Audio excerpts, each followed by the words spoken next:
gonna be like a quick little recap of last week. I guess it's the 28th, and then a scan for the week of the 4th, right? And we saw some very very appealing things. For my conviction short sides, right? Nothing has absolutely changed away from my conviction and thesis short side on a hard time frame perspective. But I also understand how these things move, how these things develop, and when the best opportunity for the appropriate execution is, within these ranges, long and short. So, obviously, I think the last video I made was Thursday, if I'm not mistaken. Let me actually go check that. And that was just a quick discussion with the reports on Microsoft and Meta. Let's see. That was just a quick discussion with the reports on the Microsoft and Meta gap. Yeah, Thursday gap ups, right? And understanding why, even though I have a short side thesis, seeing those reports gap up is not straying me away from my ideas, right? Which is that short in the Q3, right? So when we have these reports, and we also have the Fed meeting this week as well.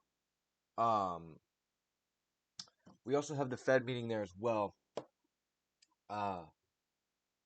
It generates a lot of liquidity. It offers a lot of fills, of counterparty fills for those interested in selling, for a profit after an expensive run, right? Which is, almost exactly what we see. And it's more or less just people buying off of that quote unquote good news. I mean, you have a double beat, you have good numbers on these companies. They're high performing companies. You're going to see good things in the report, right? That shouldn't be a surprise. But when you have buying stem from that kind of macro thesis, the economic perspective, business, I don't know, that is when you want to break it down and understand how just the financial markets move in general, and how a lot of those people, especially after move from 350 to 560, what is that, 80%, right? 60%, how they're going to get caught, how they're going to get burnt. And just being able to understand how that report is able to kind of catalyze that. So that ends up being the top for the week, is that Thursday gap up. We had on SPY into Thursday, we had like a 0.85% gap up. We had a pretty gross structure beforehand, obviously, with the Fed meeting in these reports. We also had Amazon and Apple Thursday after hours. We're not going to see a lot of volatility, especially Monday and Tuesday, leading into the Fed meeting. And then we did have a big spike. Well, we had a gap up on Tuesday that was pretty notably exhaustive as well. And this entire range has been very distributive. This has lacked a very clean, structurally sound kind of break and base of the all-time highs, right? I mean, this is a 33% rally from the lows to the highs, from the trough to the peak. And I've been bearish. I've been short side focused for about 7.5%. I've been very bearish for about 4.5 to 5.5. And it's just the opportunity long side has completely diminished. The edge long side has completely diminished, with the exception of, this June 23rd long, maybe this long on the 16th, more or less just the concept of knowing not to continue to try to short the hole here. But as we rally, I've discussed this a lot. I'm not going to break down everything that happened. I'm more or less focused on what happened last week and what I like going into next week. As we rally, as we continue to see that exhaustion, that breakout to all-time highs be, combined with a lack of clean, harmonic volume patterns. As we see this breakout, we see the kind of top attempted to be put in on the July 3rd print, which is not going to happen, like I said, with a half-day holiday session into the week. There's, there's not a lot of, I don't know how to explain it. When you have a half-day, it's not going to be the top, right? There wasn't enough volume backing that. There wasn't enough effort from those sellers. I don't know how to word it in a correct way, more than just being able to understand that a holiday July 3rd half-day session breakout to all-time highs is not going to be the top, because of the fact that this is an auction and we need to see that effort from the sellers. And and some result stem from that effort, right? And so this was more or less just a continued passive behavior from that sell side perspective. And then we continue to kind of build out a attempted top in this range, right? We had the failure on the Friday or Thursday print, gap down Friday, small little pop into CPI on the 15th where we see a massive kind of gap up and failure. And then we see the sell off into, I think this was like a Powell, like firing Powell news, something. This dip is bought, right? You can short this as we're kind of establishing the 626 resistance into, taking out these lows, filling these gaps down here. But especially into CPI as well, which, like I said, sparks those counterparty fills, sparks that liquidity and volatility, and offers an opportunity for those hands to change. But when you see, insanely high volume wick with this very strong closure, green on the daily candle, and this was also Vixpiration as well. A lot of this was kind of the fact that we had those, if I'm not mistaken, when we have this massive sell off on Vixpiration, right? There's always the potential for that to get bid up. We still kind of have the supportive flows from the opex that week as well, if I'm not mistaken. But it was nice to see a little bit of volatility this day and a little bit of a result from that seller that was pretty notable at 626, a 1.5% move in 2 trading sessions. But that's still not the opportunity that I'm really, really fond of, right? We have a higher time frame short side focus on January positioning. That's not an issue to me. We have, opportunity here, an opportunity here, an opportunity here to short on some shorter dated expirations, like some August right here for a 1.5% move is phenomenal. But you have to understand when your edge and conviction is lost. And that candle right there is not a good high conviction short sided trade, taking out all of these lows, undercutting, filling these gaps, right? Sweeping the previous daily low, green close, backed by a lot of volume, right? Just a lot of red flags. But continue to truck higher.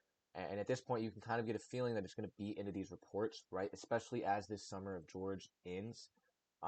It's going to be into these reports. It's going to be into this Fed meeting. And, that's what we see. We see continued rally on very weak volume, very low effort from these buyers, right? Not really healthy patterns in terms of volume and price action analysis. And coupling that with the sentiment overall and thesis, it's just a notable big red flag. We continue to see this rally on very unstructured bid, but we have the low volume pop, kind of attempted higher low continuation, and then this exhaustion continuing to build out into this week of data packed events that spark liquidity and generate a lot of liquidity for the markets, and then we get the Fed meeting breakdown, and when we have first of all, there's no real short here. I'm not a big fan of this short into the Fed meeting or into the Powell speech. I've seen enough FOMCs in my day that I don't need to trade them all aggressively. It usually tends to be not optimal, viable. We had the preliminary signs on the Tuesday exhaustive gap up and continuation lower, but still not really the cleanest structure, in my opinion, on any short-sided trade this week, on any intra-week short back since the 15th.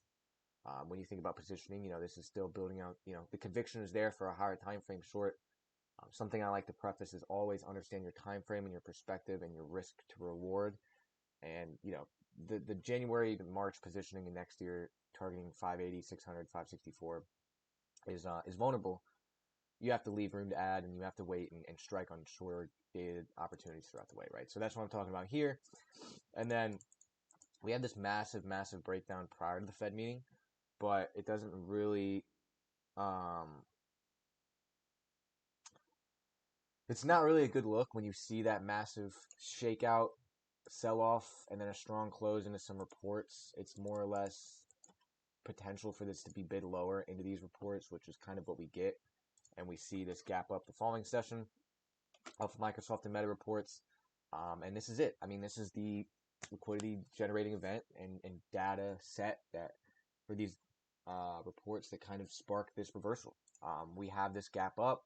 We have the very exhaustive candle put in as far as an hourly print, and we have a subsequent structure develop internally. This was the best intraday short I've seen in a while. I haven't seen a good intraday short side structure trade develop, like I said, since the 15th. We have the gap up, we have the draw into the overnight gap, the very weak bid, the exhaustion at the opening print, and the breakdown in the draw being into the full overnight gap fill, right? And so, phenomenal overnight short, right? When I think about time frame and perspective, the January positioning works. We have this sequence right here where you can short it in the overnight gap. We have another opportunity where you have this golden pocket being defended and this hourly orb and this FOMC high. And the clear signs of exhaustion during the afternoon session into the breakdown towards closure where we end up taking out the previous daily lows and filling the full overnight gap fill, right? And so that was a phenomenal short on Thursday. I mean, you can even kind of objectively, if you wanted to short this, risk these highs, right? Like you can take a, you know, $1 risk for a $4 reward on this kind of 11:30 top put in on just no true bid. And the fact that it comes off of an all-time high failure, along with the reports on Microsoft and Meta, gives you a lot of conviction. And then we have the obviously continuation lower the following session on an overnight gap, where there really wasn't much of an opportunity. When you have this isn't a phenomenal short that I like as far as taking overnight. This isn't a phenomenal short that I like at all throughout the entire intraday session. If anything, at this current moment in time, right when we fade 3% from the highs on SPY, and from open on Thursday to low a day on Friday, and we have this very ugly weekly print put in above the all-time highs with the lack of notable buying effort. This is it. This is what you have to wait for. Now we have a clear-cut risk as far as trading some shorter dated options, and for potentially adding further into those January positions.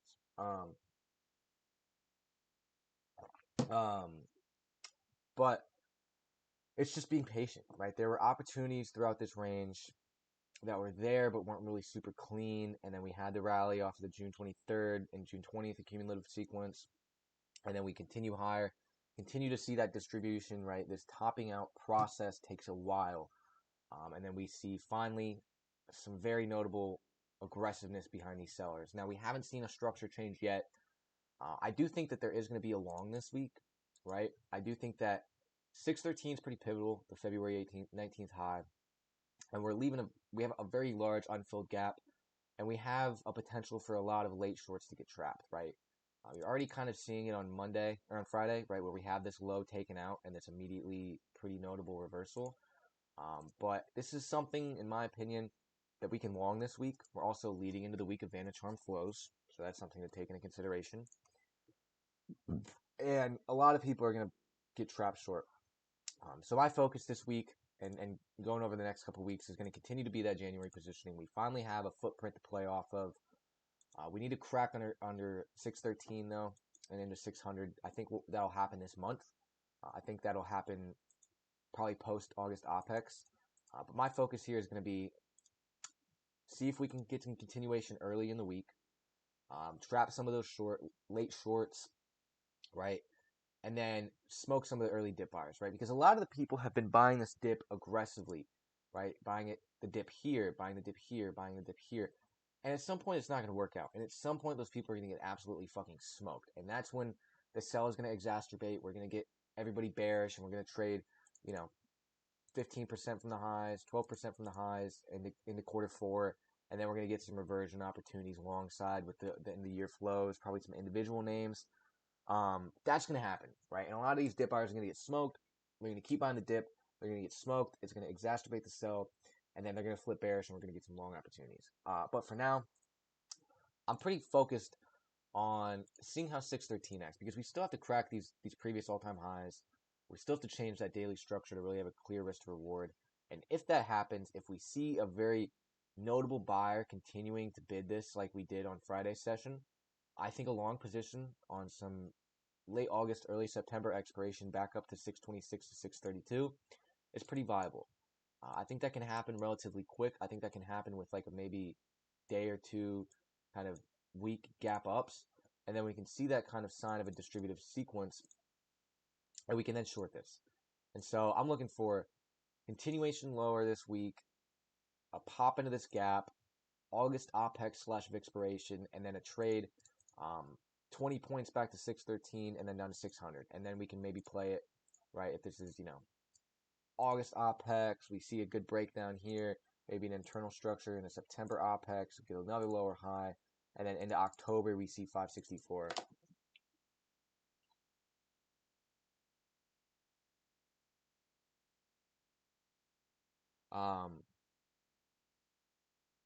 And then we see, 564 into October, November, where we have those Q4 end of year flows. So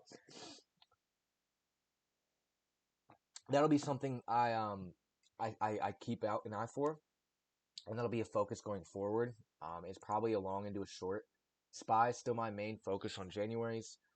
XLF is a side focus, and then a lot of Mag 7 names as well. And it's similar with QQQ as well.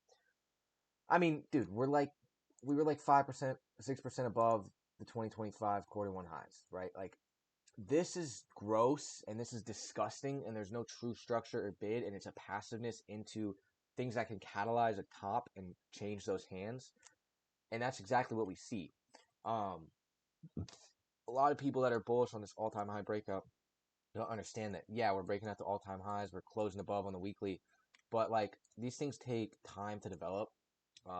And now we have our first kind of sign of a footprint, and it's going to be same exact thing on Qs. I think SPY is going to be the better vehicle here, just a little bit cleaner, in my opinion. But if we can see, down to 530, down to 540s, pull back into this gap, move to 530. Probably won't even see 540s, maybe 545. That's going to be something that I kind of keep an eye out for going forward. On QQQ, right? 4% from the highs this week. Very notable signs of a distribution, even stemming on that Tuesday gap up, right? And we just see that very unstructured rally, right? With a lack of kind of hands changing, minus this reaccumulation into the INWOG this or overnight gap this week.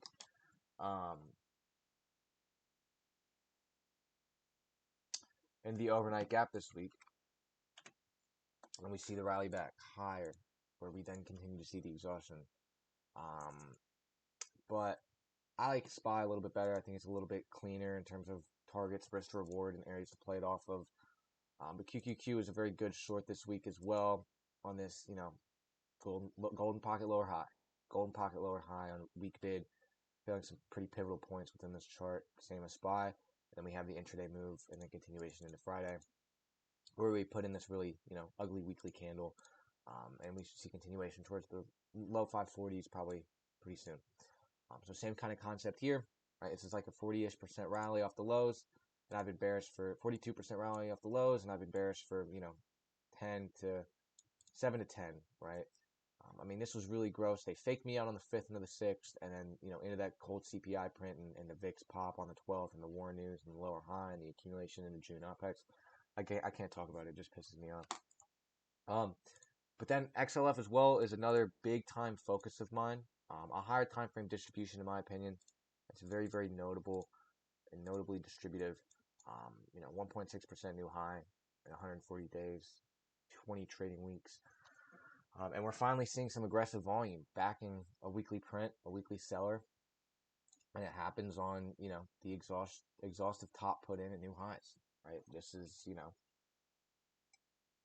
a sector that I've been pretty bearish on, a sector that I've been pretty patient on being bearish, right? There was not really such a clear-cut edge, minus this gap fill and short-sided trade into the 23rd. And then we put in this kind of lower high attempt where we find a buyer on the 13th, find the rally on the 23rd, and the continuation in new highs. Pull back, establish a higher low, right? There's no clean structure yet. Fade the highs and get an aggressive sell-off after, right? This is, 5% from the highs. 3.82% red on the week for XLF. It's pretty aggressive for this sector, right? But once again, we have no character change. We have no structure. We have no opportunity that's really vulnerable for me unless you're taking a much higher time frame perspective short on this, which I just wouldn't really do. But my focus here is going to be similar to SPY. If we can see a little bit of continuation lower, a gap fill into August expiration, this is going to be a short to, sub $50. And this is going to be a huge focus because a lot of these names look really, really bad. And I think that the campaign that we're establishing as far as the distribution goes much larger than the campaign we saw built out in August, especially when the continuation looks like this, and especially when a lot of individual constituents and equity within this sector looks like this, right? We have JP Morgan, 3% red week with a lot of volume backing it. Not really a clean structure, and the exhaustive kind of higher highs being sold off, not only on a weekly, but on a daily perspective.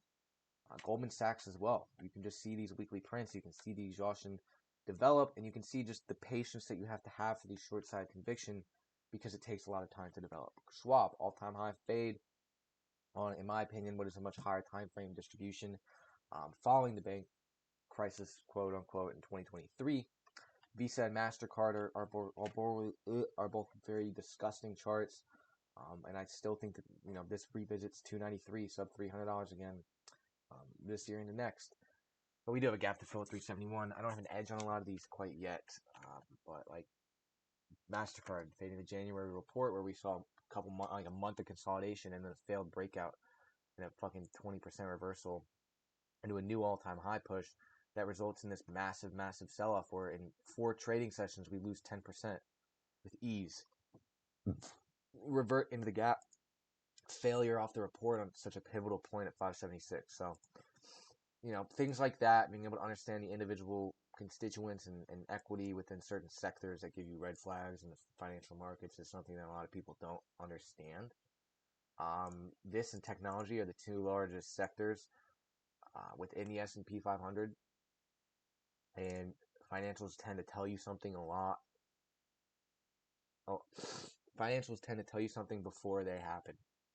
And a lot of these charts look really gross at pretty pivotal points. Wells Fargo's looking hideous. And you can see how, this is not going to be the top on July 3rd. We see some follow through into the report, but then we see the digestion and the draw being back and taking out these highs where we can see some of those hands change and some of those orders filled. So that's XLF. This is MAGS, with MAG 7 ETF. I mean, this is hideous as well. We have a aggressive rally that, obviously is stemmed by the April 7th reversal, and we just kind of lack any clean structure. I mean, we had some clean structure down here, but as we develop this exhaustive short into via the Summer of George,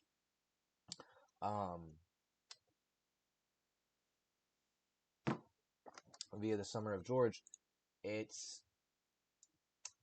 not appealing to me. And we have the preliminary signs of kind of a distributive sequence developing into an aggressive all-time high fade and a notable amount of volume backing that stellar continuation. So this is one I think probably revisits sub 50 this year. I don't really want to trade this. It's just a big red flag when the 7 largest stocks in the financial markets are coupled together and their price action is combined and they look like this. It's a big time red flag. XLP, I'm still pretty confident in this. We saw a nice pop on Tuesday, and then obviously the failure on Wednesday, gap down Thursday, and a lot of volume backing this Friday print, right? And we had a lot of volume backing the initial hourly print. I mean, we had a pretty good pop on the 22nd.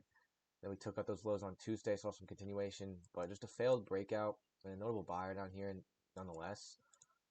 And the gap up on Friday, right? When you pay attention to what QQQ and SPY did on Friday. This is a big time red flag. This is a very compressed chart with a lot of coiling action under that 83 range and underperformer overall. I do think this can push back to 84, 85, but I need like a kicker candle to kickstart this move, right? So nothing really much there on XLP. I don't really like energy right now. This is not really an appealing print, and there's not really a lot of names within here that really jump out to me. There were a couple good long opportunities in like XLE and VLO in late May, early June, and late June, early July. But I just am not a big fan of the continuation that we see in the kind of failures. Yeah, we can still pull into these pegs, or not into these pegs, into these bear gaps, but nothing that's super clean to me. SMH is another big one. We finally kind of see that notable footprint from a seller. Failed break out above those 2 weekly highs where we saw that exhaustion, and now this is our fourth attempt to bid this 283 spot, right? The first time we gapped up, showed some signs of exhaustion, saw some continuation on the 16th. Very weak pop into a lower high, or not into a lower high attempt, into a higher high sold off. Notable aggressive fall through from that seller, and we see that continuation backed by very little volume and the aggressiveness this week, where from Wednesday to Friday we trade 6% lower. But 283 is a pretty pivotal point, right? Once that range is kind of wiped dry, I think this can see some slippage, and especially looking at a lot of individual equity, such as like um, AMD and whatnot.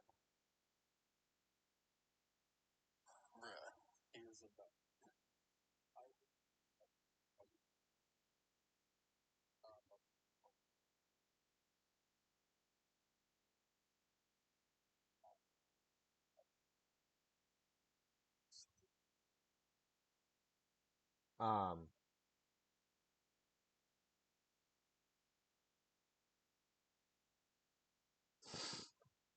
but SMH semiconductors being leaders, I'll talk about some individual equity here in a second, is a big time red flag. And then ARKK, 7% red week, right? I mean, this was putting in that parabolic top, and we had that very aggressive exhaustion developing. This never really looked so bad in May. This is something that I was sitting here looking at, and I'm like, this doesn't really look bad. Maybe I should kind of change my conviction short side from not being so aggressive. But it just doesn't. I mean, it doesn't look good anymore. We have a exhaustive top put in and a very aggressive continuation from that seller. So don't really like that. Don't really have much to say about IWM, except that there's a lot of volume backing this 4% red week. XLK, very similar to MAGS and QQQ, is the technology holdings within the S&P 500, and this is abysmal, if I say the least, right? And obviously, I mean, we kind of had a path of least resistance through the previous all-time highs in June, right? This is something as well that did not look so bad when I look at this. And we see the rally, the continuation, and then we see this range start to build out and a very aggressive footprint put in. I don't really like all the healthcare names, and then this kind of got hit via the Amazon report. These inverse ETFs are seeing a lot of volume pour in, and this is something that on a much higher time frame perspective of mine I like. Right, like we see a lot of volume pouring in throughout this entirety of this sequence. Um, but this is like I said, you know, you want to understand the portfolios and the objective risk to reward that you have, and if I have an options port, that's that January positioning, that's that intra-week move we had this week, and that's looking for the long and to a short on a month out. But if I have a higher time frame portfolio, I have no issue with SQQQ and NVDS being holdings in there with the right positioning and additions to that position, obviously. But this is just, I mean, you're seeing climaxes build out, but it takes time, and there's a lot of volume down here as well. So that's something that's a big red flag to me is when we have a lot of volume put into these inverse leveraged ETFs. There's some kind of red flag going on here, and it's not a bad comments trade on hedging your portfolio, in my opinion. We have the thing is with this sell off is I don't want a VIX event, a vol event like we saw in April, like we saw in August of last year, because with that usually comes a reversion. With that usually comes peak fear and a reversal. And so when we have VIX up 50% from Thursday's lows, I mean we have UVXY, the highest volume of all time, is pretty notable. When we have VIX up 50% from Thursday's lows, that's why I said you want to be a little bit patient. You don't really want to continue to short the whole. But for me, I want this to be like like I said, like a stair step down breakdown. I don't want this to be a massive sell off that's very aggressive and changes hands and sparks a reversal into quarter four flows. I want this to be a very structured sell off into a hard time frame lower high in the next year, right? Like kind of like a like if we can get this and we can get this and then we can see this in the next year. And I want this to be very structured all throughout it, right? That's my focus, and that's kind of what I'm looking for. And so I don't want an aggressively high VIX. I mean, if VIX kind of, chops around, like, I don't want it to hang around like the 14s. If we can kind of trade around like 16 to 20, that'd be sick. I mean, I don't really know. Maybe a little bit of a higher volatility overall, similar to what we saw in, 2022. I would not be afraid away by that. But I don't want a massive VIX event. I don't want a massive vol spike. Um,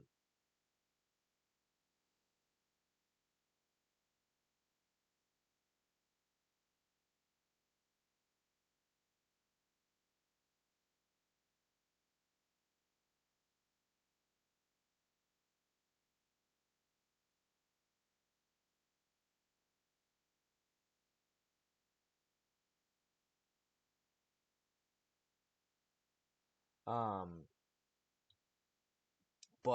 I don't want a massive VIX spike.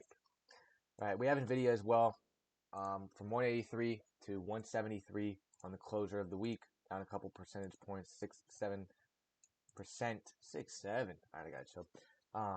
From the Thursday highs, and another continued exhaustive look, right? And I said this was developing a range. We had the breakout to new highs and the kind of micro higher low put in, and then the continued exhaustion. We have this 4.5% gap on the 15th. We have the continued exhaustion. We have the aggressive follow through from the seller, and we have the lack of a structured bid into these reports, right?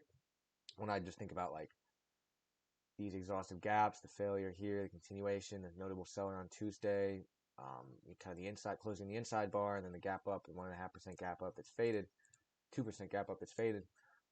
We were building on a range over here, and we saw the exhaustion. We saw the fall through from a seller on a 3% print last Tuesday, and an hourly move that was really aggressive. And then we saw the character kind of shift. We saw a failed lower high, and this was also when you look at SPY as well. When we kind of when we saw this kind of exhaustive Monday print, high low put in Tuesday, reclaiming 626, continuation into Wednesday. We kind of saw that hourly character change, 15-minute character change on NVIDIA, and as we pull back into such an aggressive gap, we're going to notably find a buyer protecting that progression that he made with a lot of intent. We're going to see the draw be a little bit higher, where we continue to see the exhaustion build out into, another exhaustive gap up put in, right? And we have the fall through 6.7% from Thursday's high to Friday's low. So that's disgusting, and that's a disgusting hourly print or weekly print.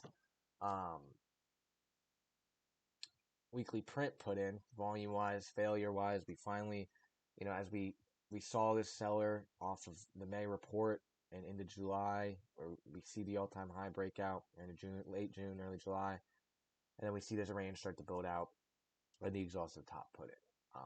Finally, at least for now, maybe. But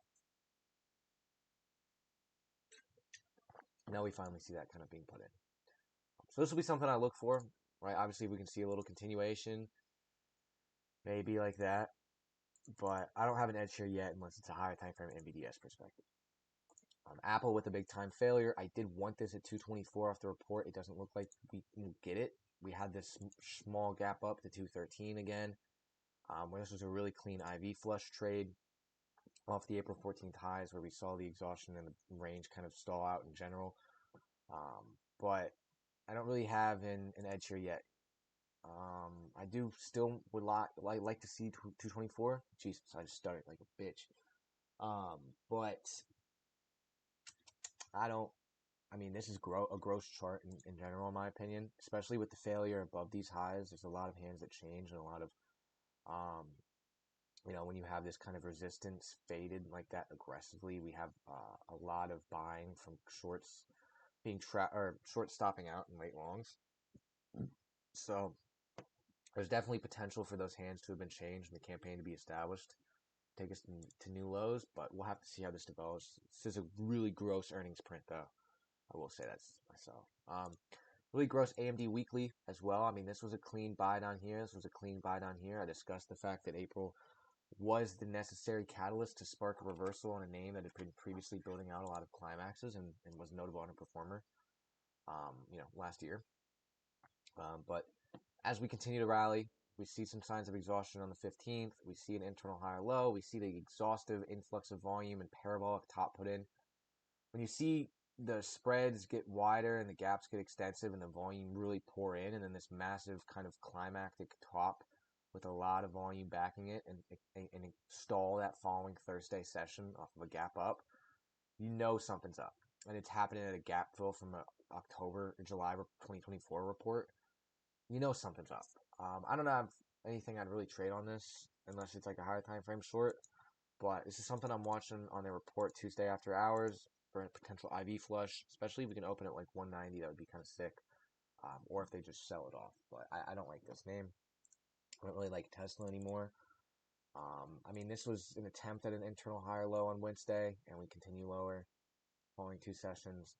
Just not a good chart. I've talked about it a lot. These three gap ups off of delivery numbers, Elon news, and the earnings report. I wanted to see a cleaner structure. I just wanted to see something super clean that gave you a nice pop and follow through on a daily bar, and it just never happened. So, not a focus of mine anymore. Microsoft, I discussed this. This is a very gross daily candle with a lot of like notable selling happening off rip. This shit is disgusting. We have Meta as well, had their report, put in a very exhaustive print, but nothing really here yet for me. This might be our UT. Like we very well could see some, like it could take a while for this. I don't know.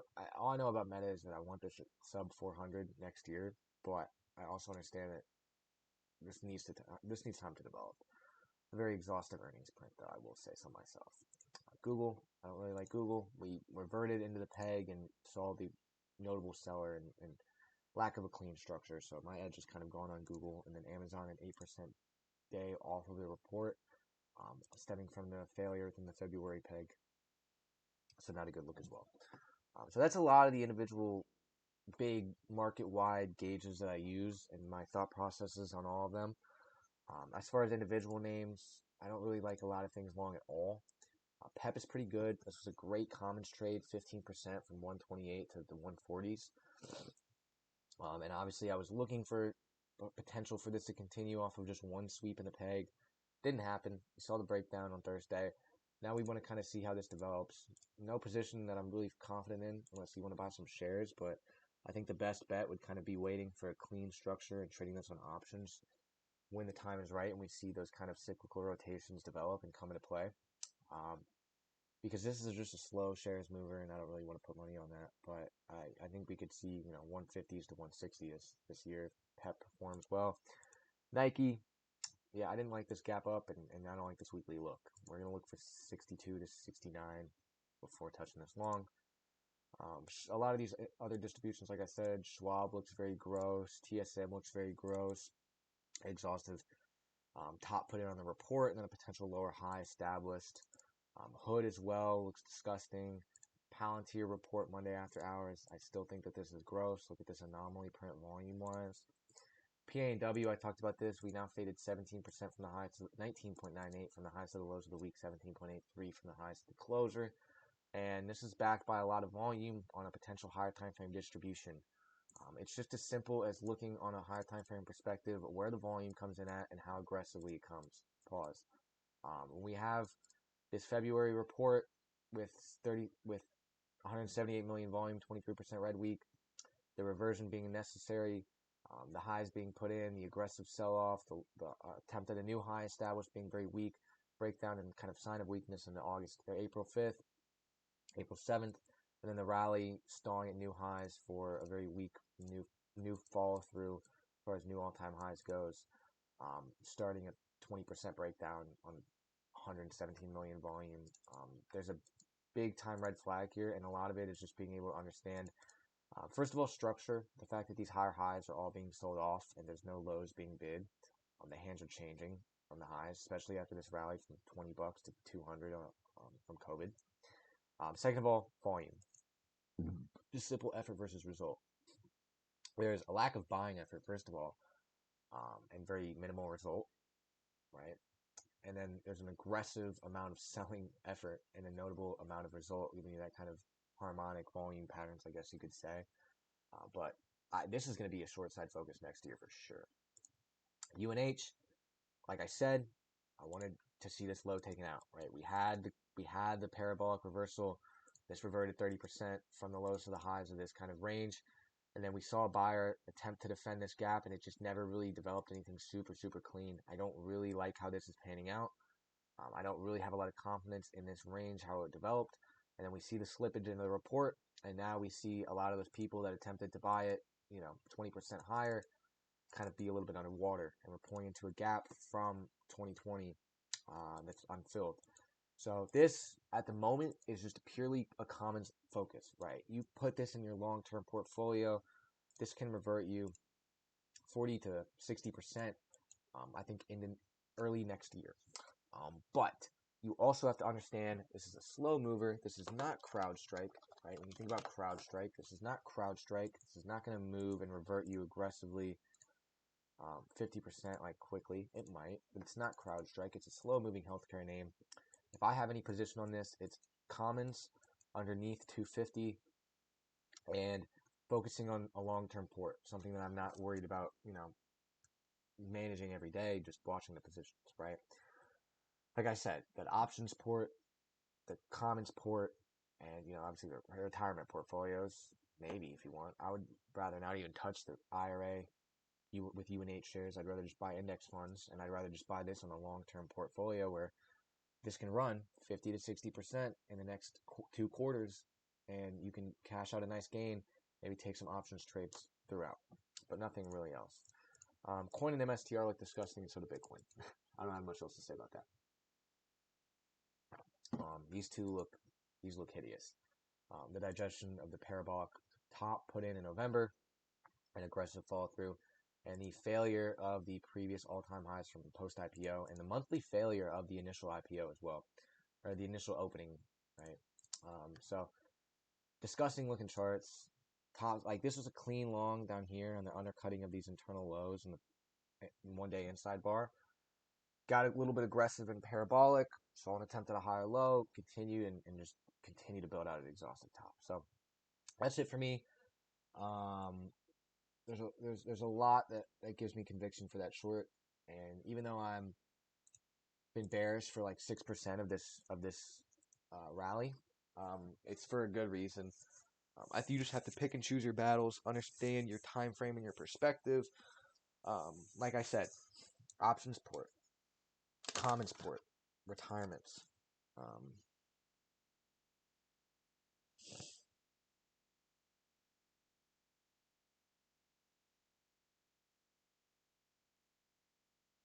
Um,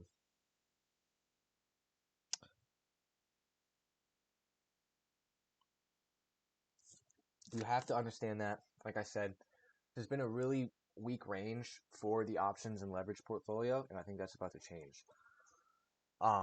Main focus going forward is really SPY Januaries and then SPY like Septembers and XLF Septembers as well to like sub $50 if the structure develops post August opex. I think we can see a decline post August opex of probably it's going to end up being 6% to 9%, and then into October, I think we can see a 10% decline. I think that the summer of Georgia is ending. I think that I don't want aggressive volatility spikes. Well, I don't want an aggressive volatility spike, vol event, but I think that volatility is probably going to rise. We're probably going to see that summer of Georgia end. We're probably going to see this decline, and it's just about executing appropriately. Like I said, Q1 puts leveraged inverse ETFs with the proper additions to those positions are good, and then waiting for that shorter term opportunity to kind of develop. And obviously, like I said, there were some good longs in June to July on commons. That's about it. Google, XLE, PEP, Ford. There were some good longs, but they were commons focuses.